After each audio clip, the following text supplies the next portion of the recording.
سلام كبرى تخطاتلتي إيرتريان ميديا نيتورك نام نايلومي اواناوي زينانا بدحن متأخم أب ماكل مبرا أمونغو أمريكان إسرائيل بحد وغن كمون إيران بتخال وغن زكايد زلو دماو كينات ناب مبل 36 معلتو أب سجاجر زلو اوان بوتهدراون قطباون مداينا عالم لخاوت ستا زفتاتنون قرص جيوبوليتيكا وحيل زغيرون حادقنياتات معبالتات يرئلهم بقطتا نابت زرزر زيناتاتن تنتناتاتن كنسكركم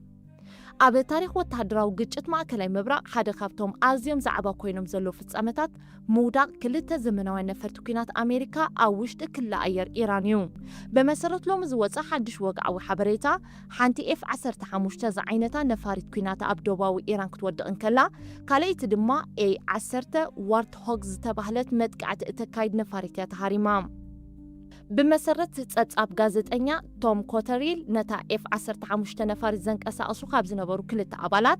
እቲ ሓደ ፓይሎት ነታ ነፋሪት ምስተሃርመት ኣብ ውሽጢ ውሕዳ ሰዓታት ብፍሉያት ሓይልታት ኣሜሪካ ብፍላይ ድማ ብናይ ኮምፓክት ሰርች ኤንድ ሬስኪው ዝበሃል ሓይሊ ተልእኾ ብሂወት ክድሕን እንከሎ እዚ ስርሒት እዚ ብኣዝዩ ጽፉፍን ቅልጡፍን ኣገባብ ከም ዝተኻየደ ጸብጻባት የመልክቱ ይኹን እምበር እቲ ኣዝዩ ዘተሓሳስብ ጉዳይ ናይቲ ካልኣይ ወተሃደር ኣሜሪካ እዩ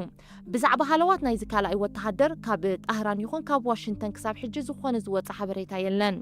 እቲ ዝጠፍአ ወተሃደር ኣሜሪካ 24 ሰዓታት ኣብ ውሽጢ መሬት ኢራን የሕሊፎ ስለ ዘሎ ሕጂ ግዜ ኣንጻር ኣሜሪካ ተሰሊፉ ምህላው ርድኡ መንግስት ኢራን ነዚ ኣጋጣሚ ንምጥቃም ነቲ ዝጠፍአ ፓይሎት ኣሜሪካ ንምርካብ ወይ ንመሓዝ ንዝሕግዙ ዜጋታት ካብ 60 ክሳብ $90,000 ዝበፅሕ ናይ ገንዘብ ሽልማት ከም ዘዳለወ ብወግዒ ኣፍሊጡ ኣብ ጎኒ እዚ ዓቢ ናይ ገንዘብ ሽልማት ዕጡቃት ሚሊሻታት ወተሃደራዊ ሰራዊትን ብሰፊሑ ኣብ ዝተፈላለዩ ከባቢታት ይፍትሹ ኣለዉ እዚ ጽዑቕ ናይ ምድላይ ወፍሪ ኢራን ነቲ ብኣሜሪካ ዝካየድ ዘሎ ስርሒታት ምድሓን ህይወት ኣዝዩ ዝተሓላለኸን ሓደገኛን ገይርዎ ኣሎ እዚ ናይ ነፈርቲ ምውዳቕ ስዒቡ ዝመፀ ናይ ምድላይ ስርሒት ብወተሃደራውን ፖለቲካውን መንፅር ክረአ እንከሎ ዓቢ ትርጉም ዝሓዘ እዩ ኣሜሪካ ነቲ ቀዳማይ ፓይሎት ብቕልጡፍ ምድሓና ነቲ ናይ ፍሉይ ሓይልታት ብቕዓት ዘርኢ እኳ እንተኾነ እቲ ብሂወት ኣብ መሬት ኢራን ተሓቢኡ ዘሎ ካልኣይ ወተሃደር ግን ንፖለቲካዊ መድረኽ ዋሽንግተን ከቢድ ሻቕሎት ፈጢሩሎም እዚ ስነ ኣእምራዊ ስትራቴጂ ነቲ ወተሃደር ኣሜሪካ ዝሕበኣሉ ቦታ ንምፅባብን ኣብ መወዳእታ ከም ጅሆ ንምጥቃምን ዝሕሰብ ዘሎ እዩ ወተሃደር ኣሜሪካ ብሂወት ምምራኽ ንምምሕዳር ፕሬዚደንት ዶናልድ ትራምፕ ኣብ ውሽጢ እቲ ሃገር ከቢድ ፖለቲካዊ ጸቕጥን ሕፍረትን ክፈጥረሉ ምዃኑ ፍሉጥ እዩ ኢራን ነዚ ኣጋጣሚ ሞራል ሰራዊታን ህዝባን ንምህናፅ ትጥቀመሉላ እዚ ኩናት ድማ ካብ ናይ ኣየር ደብዳብ ሓሊፉ ናብ ምድራዊ ግጭት ንኸይሰጋገር ዘሎ ስግኣት ኣዕብይዎ ኣሎ ኣብ ርእሲ እዚ ኣፈ ጉባኤ ቃሌባፍ ኣብ መልእኽቱ ነቲ ኣብ ኢራን ዝወደቐት ነፋሪት ኩናት ኣሜሪካ ብምጥቃስ ንዋሽንግተን ኣላጊጹሎም ንሱ እዚ ኩናት ካብ ለውጢ ናይ መንግስቲ ወይ ስርዓት ምቕያር ምምጻእ ዝብል ሸቶ ወሪዱ ሕጂ በጃኹም ኣበይ ከም ዘለዉ ርኢኹሞም ዶ ትኾኑ ንፓይሎትና ኣብ ዝብል ትሑት ደረጃ በፂሕሎ ኢሉ ኣየኸመይ ዝበለ ጽላለ እዩ ብምባል ድማ ተላጊጹሎም ኣብ ልዕሊ እዚ ኣብ ጸቢብ ባሕሪ ሆርሙዝ ዝረአ ዘሎ ቁጠባዊ ቅልውላው ሕጂ ድማ ካልእ ሓድሽ ስግኣት ኣብ ቀይሕ ባሕሪ ተፈጢሩሎም ኣፈ ጉባኤ ኢራን መሐመድ ባገር ቃሊባፍ ኣብ ማሕበራዊ መርበብ ኤክስ ኣብ ዘውፅኦ ሓድሽ መልእኽቲ ነቲ ኣብ መንጎ የመንን ቀርኒ ኣፍሪቃን ዘሎ ኣገዳሲ መስመር ቀይሕ ባሕሪ ንምዕፃው ተዘዋዋሪ መጠንቀቕታ ኣመሓላሊፉ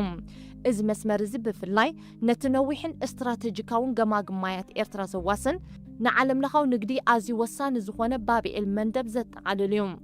ኣፈ ጉባኤ ቃሊባፍ ኣብ መልእኽቱ ክንደይ ዝኣክል ሚእታዊት ናይ ዓለም ነዳዲ ፈሳሲ ጋዝ ስርናይ ሩዝ ድኩዕን እዩ ብባቢኤል መንደብ ዝሓልፍ ክብል ሓቲቱ ብተወሳኺ ኣየኖት ሃገራትን ኩባንያታትን ዝለዓለ ብዝሒ ጽዕነት በዚ ብጸቢብ ባሕሪ ዘመላልሳ ብምባል ብተዘዋዋሪ ስግኣት ፈጢሩ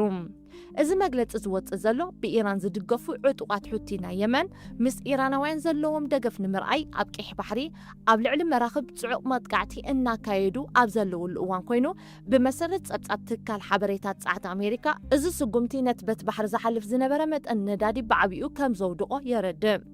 ኢራን ንባቢኤል መንደብ ከም ካልኣይ ስትራቴጂ ዕርዲ ብምጥቃም ንዓለም ለኻዊ ሰንሰለት ቀረብ ነዳዲ ጥረት ዘይኮነስ ንመሰረታዊ መግቢ ከም ስርናይን ሩዝን ኣብ ትሕቲ ጅሆ ከተእትዎ ትፍትን ምህላዋ የርኢ እዚ ድማ ንዞባ ቀርኒ ኣፍሪቃ ብፍላይ ድማ ነታ ኣብ ቆላሕቲ ዓለም እትርከብን ነዊሕ ስትራቴጂካዊ ገማግም ቀይሕ ባሕርን ዘለዎ ሃገር ኤርትራ ኣብ ማእከል እዚ ዓለም ለኻዊ ናይ ንግድን ጸጥታን መስመር ኣገዳስነታ ብዝያዳ ከም ዝጎልሕ ዝገብር እዩ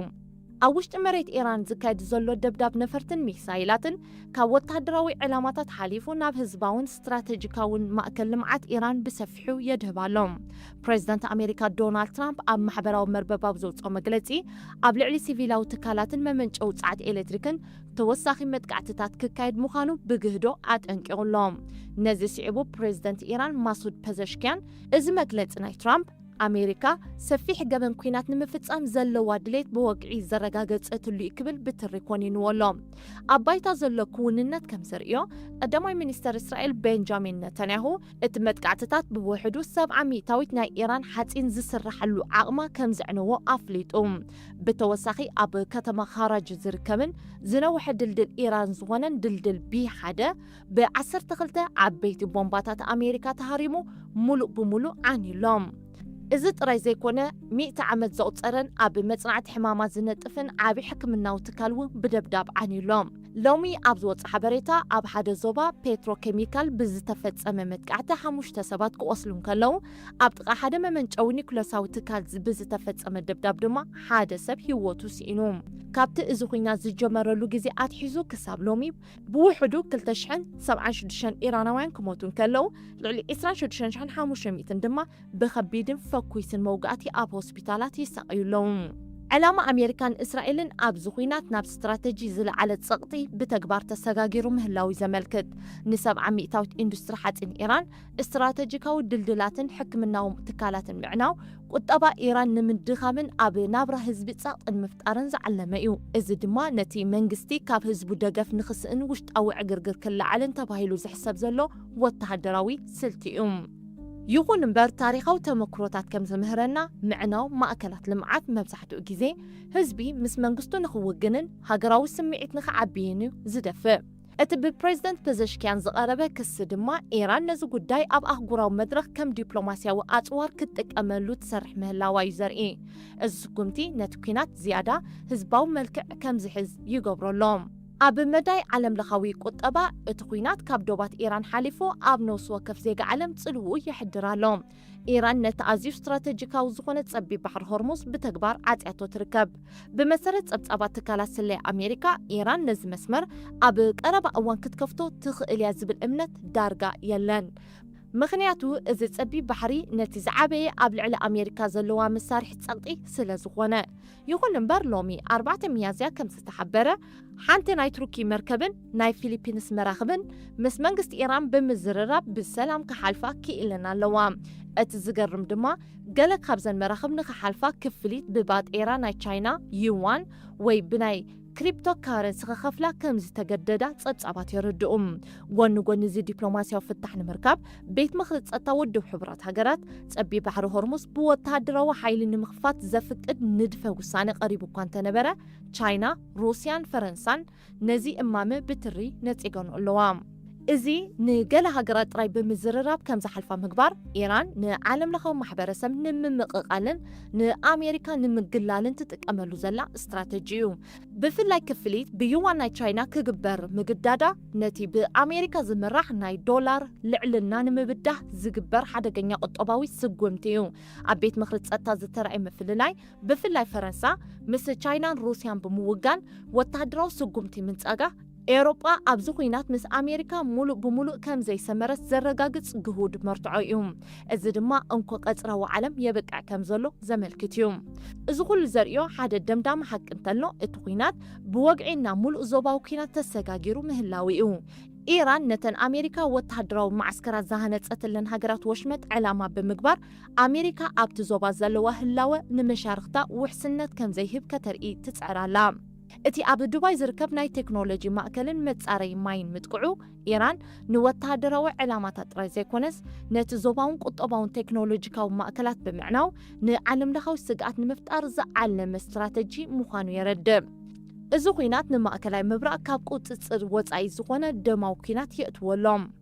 ንሎሚ ኣብ ማእከላይ ምብራቕ ዘተኮረ እዋናዊ ዜናና ኣብዚ ተፈጺሙሎ። ሓደስቲ ምዕባለታት ምስ ህልው ብቐጻሊ ከነቕርበልኩም ኢና። ቻነልና ኤርትራያን ሚድያ ኔትወርክ ሳብስክራይብ ምግባር ኣይትረስዑ። ሰናይ ቅነ